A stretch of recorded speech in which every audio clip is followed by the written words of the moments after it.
Selamat malam, salam sejahtera buat kita sekalian sahabat GPIB dimanapun kita berada. Senang sekali boleh jumpa kembali kita di tempat ini dalam program Netcall GPIB. Bersama saya, Pendeta Liat Sihotang dari GPIB Jemaat Nehemia Cibogo. Sebelum kita memulai, mari kita berdoa. Terpujilah Engkau ya Tuhan yang memelihara kehidupan kami. Dan saat ini kami akan membaca kebenaran firman-Mu, merenungkannya bersama dalam waktu sejenak. Ajari kami Tuhan dengan kuat kuasa Roh Kudus-Mu, dan layakan kami semua Tuhan, terlebih hamba kecil-Mu ini. Dalam Yesus kami berdoa, amin. Bagian Alkitab yang kita akan baca, renungkan bersama adalah dari Daniel, kitab Daniel, pasal yang ketiga, ayat 19 sampai 20. Demikian firman Tuhan. Meluaplah kegeraman Nebukadnezar terhadap Sadrah, Mesah, dan Abednego, dan air mukanya berubah. Lalu diperintahkannya supaya perapian itu dibuat 7 kali lebih panas daripada yang biasa. Kepada beberapa orang yang sangat kuat dari antara tentaranya, ia menitahkan untuk mengikat Sadrah, Mesah, dan Abednego, serta mencampakkan mereka ke dalam perapian yang menyala-nyala itu. Demikian pembacaan Alkitab. Terpujilah Kristus. Sahabat GPIB, menjadi orang hukuman tentu sangatlah tidak enak. Menjadi orang yang dipersalahkan, menjadi orang yang kemudian harus mendapatkan hukuman, itu pasti memiliki sebuah pergumulan tersendiri. Dan di dalamnya mungkin ada sebuah pertanyaan atau bahkan banyak. Apa salah saya? Kenapa saya harus dihukum? Kenapa saya harus bersalah? Lalu mungkin ada pertanyaan lagi, kenapa cuma saya yang bersalah? Yang lain mungkin berbuat lebih parah, berbuat lebih jahat, berbuat lebih daripada yang kita lakukan. Atau mungkin kita bisa berkata begini, ada saja orang yang mungkin berbuat tapi kok nggak pernah dihukum. Nah, ini yang menjadi pertanyaan logis kita, menjadi pertanyaan yang sering kali muncul saat kita menjadi orang yang seakan-akan kita dalam hukuman. Dan pertanyaan itu juga mungkin ada di dalam benak Sadrah, Mesah, dan Abednego. Memang mereka tahu betul, mereka melanggar titah yang ternyata titah itu pun direkayasa oleh orang-orang yang gak suka sama dia. Dan kemudian ia atau mereka harus berhadapan dengan sebuah hukuman yang sangat mengerikan. Bahkan dalam bacaan kita, Nebukadnezar mengangkat derajat dari perapian itu sampai 7 kali lebih panas dari yang sebelumnya. Ini kan merupakan sebuah ancaman yang sangat luar biasa. Kalau dibilang ini merupakan puncak dari hukuman yang mengerikan di zaman itu. Tetapi yang kita baca dan kita ketahui sama-sama dari kisah Daniel ini, mereka semua mau menghadapi sebuah hukuman itu dengan penuh keikhlasan, penuh keberanian. Tapi kalau kita lihat kisah Daniel adalah pribadi yang betul-betul mau mengandalkan Tuhan. Ketika ia dan mereka mendapatkan kemuliaan, mereka enggak langsung jumawa, enggak langsung seperti orang yang wah, tapi mereka tetap menempatkan semua itu adalah kesempatan yang Tuhan berikan. Dan ketika mereka setia kepada Tuhan, dan saat itu mereka harus mendapatkan hukuman karena kesetiaan mereka, Mereka nggak lantas marah, meraju kepada Tuhan, tetapi mereka hadapi itu.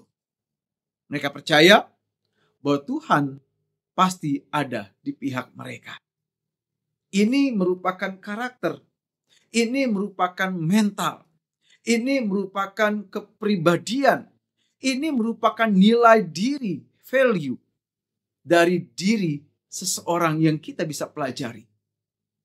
Karena bukan saja bicara tentang bagaimana mereka atau dia atau orang-orang itu bisa setia kepada Tuhan, tetapi di dalamnya ada sebuah kesaksian bahwa apapun yang dijalani, apapun yang dihadapi, semuanya merupakan sebuah pengalaman iman.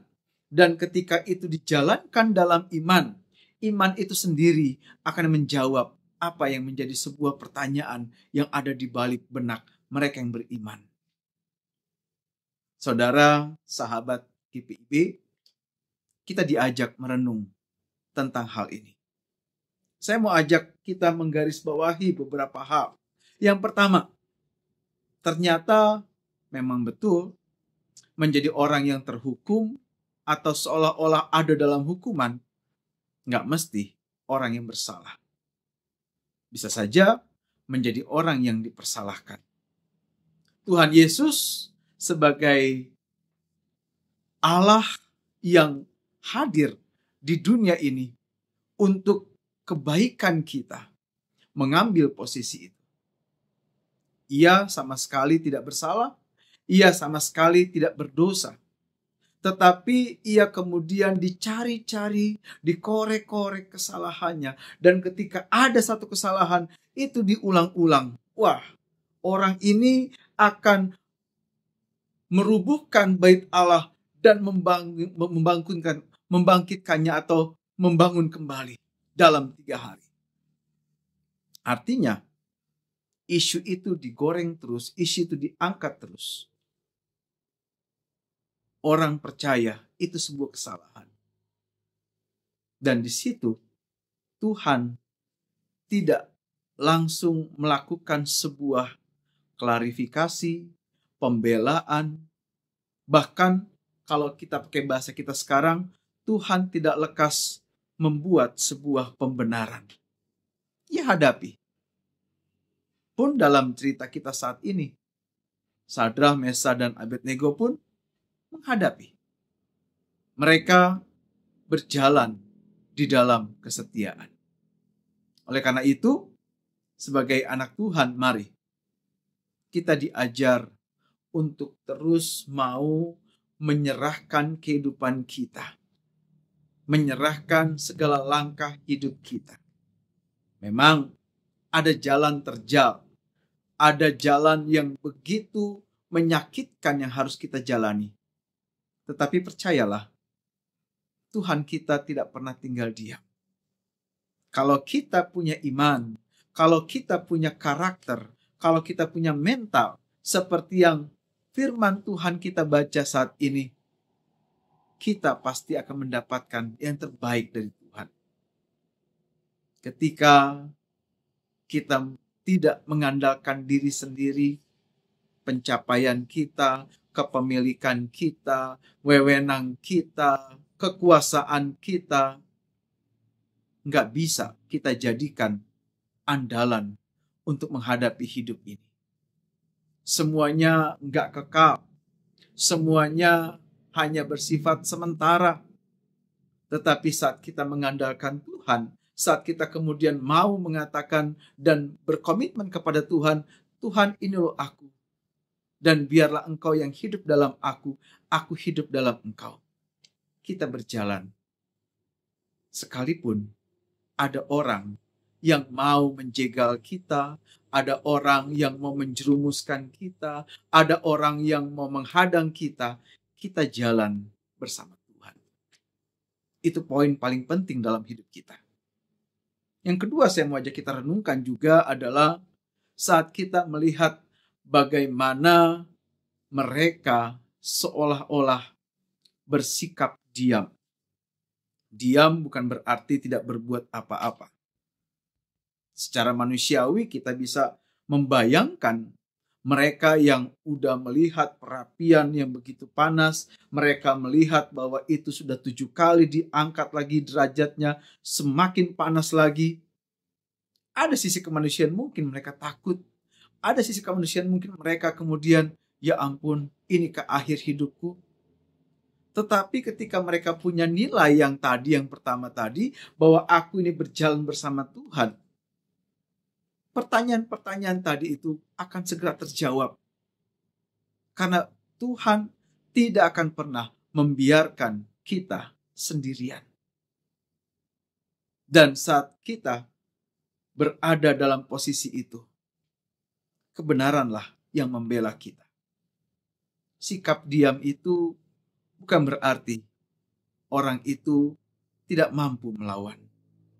Sikap diam itu bukan berarti orang itu tidak mampu untuk mengklarifikasi. Sikap diam itu bukan berarti orang itu lemah, tetapi justru sebagaimana yang dicontohkan dalam bacaan kita, sebagaimana yang Kristus juga contohkan saat ia sedang ada di dalam gejolak penghukuman yang harus dihadapi. Justru sikap diam itu menunjukkan kedewasaan iman. Sikap diam itu menunjukkan bahwa kita telah melihat, telah menghitung, telah memperhatikan segalanya. Dan di situ kita percaya, oke, aku hadapi bersama Tuhan. Tuhan yang berperang. Tuhan yang melawan semuanya. Dan saat kita mengandalkan Tuhan dan terus melakukan kehendak-Nya, janji Tuhan sangat indah. Matius 6:33. Carilah dahulu kerajaan Allah dan kebenarannya, maka semuanya akan Ia tambahkan kepadamu. Semuanya itu bisa juga di dalamnya adalah kesabaran, ketabahan, keikhlasan, dan kerelaan menyerahkan diri kepada Tuhan. Yang terakhir, saya mau ajak kita juga sama-sama belajar dari kisah Daniel ini. Daniel adalah orang yang kalau mau dibilang bukan ada dalam tipe mau menyenangkan manusia. Ketika ia berada di dalam arus bagaimana menyenangkan sang raja, ia tetap dalam prinsipnya bersama dengan teman-temannya bahwa aku hanya mau menyenangkan Tuhan. Dan dia tidak terbawa arus, dia tidak terombang-ambing, bahkan dia tidak menjilat. Ia tidak menjadi orang yang mau mencari kekuasaan, mencari perhatian dari si penguasa itu. Tapi ia tetap setia kepada Tuhan. Hati-hati Bapak Ibu. Kadang-kadang kita bisa berada dalam posisi seperti Daniel tadi, bahwa harus berhadapan dengan berbagai hal yang membuat kita seperti bertubi-tubi dihantam. Tetapi bisa juga kita ada dalam keadaan di mana kita ternyata harus menjadi orang yang seakan-akan menjilat orang yang berkuasa. Dan itu sangat tidak menyenangkan di hadapan Allah. Kita tidak mencari kesenangan dunia dengan menyenangkan manusia. Tapi kita diajar menyenangkan Tuhan, sang pemilik dunia ini. Jangan sampai kita terbawa arus, terombang-ambing. Dunia sosial memberikan kita berbagai tontonan konten, memberikan kita berbagai suguhan, silakan. Tapi kalau kita punya ketegaran iman, kita punya karakter mental dan juga kita punya keteguhan dalam berkomitmen, berjalan dalam kebenaran, kita terhindar menjadi orang-orang yang dijuluki sebagai penjilat itu. Orang-orang yang hendak menyenangkan hati Nebukadnezar, mereka akhirnya menjadi orang-orang yang sangat malang. Mereka menjadi orang-orang yang sangat-sangat menderita. Oleh karena itu, jangan pernah berusaha menyenangkan manusia. senangkanlah hati Tuhan dengan melayani semua orang yang Tuhan percayakan ada di sekitar kita. Di lingkup pelayanan, di lingkup persekutuan, di lingkup kehidupan bertetangga kiri dan kanan, depan belakang kita, di lingkup kerja usaha kita sehari-hari, lingkup pertemanan, lingkup segala apa yang ada di sekitar kita. Layani Tuhan dengan menjadi yang terbaik bagi mereka. Dalam kita memberi berkat, memberi solusi, memberi dampak yang baik.